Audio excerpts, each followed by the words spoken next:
Labadiena, mėly Patreon kanalo žiūrovai, YouTube'o, TikTok'o ir Facebook'o, Vitanos puslapio. Toks truputėlį nukrypimas nuo įprasto formato. Vitanos vadovų prašymų skelbiam tokią akciją ne kainom, bet tiesiog akciją žinok, ką dedi į save. Nes tikrai aš pagal savo ne vieno dešimtmečio gydytojo praktiką galiu pasakyti, kad pacientui yra maloniau gydytis bet ką, tiek vartojant medikamentą, tiek chirurginio gydymo metu, kada jis supranta, ką jisai daro. Koks yra tas poveikio mechanizmas, tada žmogui yra žymiai maloniau. Dėl to šiandien pradėsiu tokį trumpą ciklelį apie pagrindinius Vitanos preparatus, perėsim paskui prie kitų, bet pradėsiu nuo šitų, kad jūs žinotumėt, ką jūs darot. Pirmasis buvo ašvaganda garsioji ir daugelis žino, kad tai yra anksiolitikas, tai yra vaistas prieš nerimą, taip pat gerina miegą, šiek tiek šioks toks poveikis pažintiniai funkcijai ir depresijai, bet kaip jisai veikia. Na, palikim, švelniai pasakysiu, kitiems žmonėms tuos argumentus, kad kaip jautėsi Aldona ir Oksanos vyras, neįsivaizduoji, vat kaip gerai, vat koks yra gerai. Tegul vat čia Aldona ir Oksanos vyras, tegul jie žmonės užsiima tą veiklą. Aš dabar trumpai, kaip veikia ašvaganda.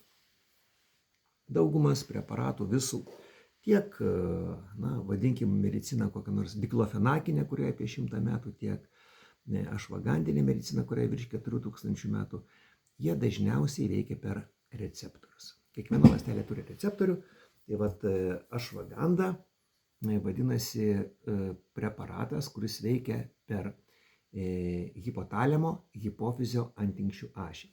Tai reiškia, yra, įsivaizduokit, mūsų smegenys, tokie taip, kaip piešia tokius raukšlėtus, pas vienus didesni, pas kitus mažesni, čia yra smegenėlės, čia yra smilkininė dalis hipokampas. Taip išoriškai atrodo mūsų smegenys ir jos pereina į pailgąsias smegenis. Ir maždaug čia giliai paslėpta, išorėje to nesimato, čia yra smegenų gumburas. Maždaug čia yra hipofizis, hipofizio liauka. Nu ir gerokai žemiau, ten jau kur yra inkstai, yra antinksčių liauka. Yra vadinamieji GABA receptoriai. GABA tai yra trumpinys iš anglų kalbos, gamma aminosviesto rūgšties receptoriai. Jie yra visame kūne. Jų daugiausiai yra galvos smegenyse, truputėlį mažiau nugaros smegenyse, bet yra visur. Nėra taip, kad androgenai veikia varpa ir seklidės, o GABA receptoriai ar kokie serotoniniai receptoriai yra tik galvoj smegenyse. Ne, taip nėra. Jų yra visur, tik skiriasi koncentracija. Ir ląstelės receptoriai yra iš esmės dviejų rūšių. Tai yra ląstelės funkciją stiprinantieji ir slopinantieji. Tai GABA receptoriai yra slopinantieji. Ir ašvaganda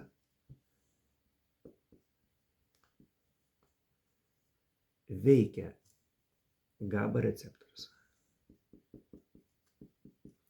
Vitanolidai, tai yra ašvagandos preparato veikliosios medžiagos, nuo lotyniško pavadinimo Vitanium somnifera, jie veikia GABA receptorius ir atpalaiduoja ląstelę. Jie jungiasi su ląstelės GABA receptorium ir dėl to vadinasi mimetikai, bet jungiasi veikdami ląstelę. Būtų antagonistas, jeigu prisijungtų ir neprileistų kito natūralaus agonisto. Dabar vat, kaip tai veikia, kaip tai yra susijęs su nerimu. Čia yra mūsų smegenų žievė. Kažkur čia yra mūsų akis, akies obuolys, kažkur čia yra mūsų ausis. Mes kažką tai pamatom, kažką tai išgirstam, kas mums sukelia nerimą. Nerimas dabar yra nuolatinė mūsų būklė, nes tiesiog neįmanoma žmogui atlaikyti tokio nerimo, reikia būti labai stipriu, kad taip profesionaliai keliama. Pradžioje dėl kad iškastruoti reikia ten kažkokį tai paauglį. Paskui, kad reikia labai laikytis karantino, labai baisus tas virusas. Žinote, modernusis dabar, tuoj Lietuvą kažkas užpuls, ten visokie vaikšnorai, antanaičiai vis ten nenustoja kalbėti, kaip jau spalį tiksliai bus karas. Natūralu, žmogui kelia nerimą, baisu, labai organizuotai, labai gerai apmokamos struktūras ir dėl to tas nerimas, o dar yra asmeninių problemų. ką teisė, pavyzdžiui, mane, taip, kam ten žentas nepatinka, kam su moterim ar su vyrais gyvenime nesiseka, ar ten per didelės kainos. Nerimui sąlygos yra dabar puikios. Ir ląstelės, ką mes pamatom, ką mes išgirstam, dirgina mūsų smegenų žievės ląsteles. Tai va čia yra smegenų žievė arba pilkoji medžiaga įvairiais asociatyviniais ryšiais. Tai yra neuronų aksonais viskas persideda mums į pagumburį, į gumburą ir pagumburį. Ir viskas persideda į hipofizę. Hipofizės paveiktas nerimo stimuliuoja antinksčius per neuromediatorius. Tai nėra kažkokio laido, bet tai yra vadinasi mediatorius, kuris keliauja kraujo srove kaip ir mediacija. Taip žmonės skiriasi, vyras su žmona yra įvairūs mediatoriai, ar ten vaikų globa, ir tie mediatoriai yra tarpininkai. Tai vat mediatoriai yra tarpininkai, veikia antinksčius ir jisai išskiria į kraujotaką kortizolį. Tai yra streso hormonų. Yra įrodyta, kad ašvaganda mažina kortizolio lygį. Tai yra įrodytas faktas, jį labai nesunku buvo įrodyti. Tai va, žodžiu, toks yra ašvagandos poveikio mechanizmas. Kadangi dabar čia yra 6 minutės, atskiros laidos nedarysiu, tiesiog tokia įdomi informacija, jeigu apie ašvagandą jums buvo įdomu, dabar galite ir neklausyti, apie ilgamžiškumą, vadinamosios yra mėlynosios zonos, tai yra Japonijos Okinavos sala ir Sardinija, kur daugiausiai šimtamečių. Ir buvo labai kruopščiai išnagrinėta tas jų fizinis aktyvumas, išnagrinėti įpročiai mitybos ir jie beveik nesiskiria. Ir nesuprato, kame kampas daug mokslininkų ir po to tik padarė tokią įdomų atradimą išvadą, kad daugumas tų senukų šimtamečių gyvena didelėse šeimose.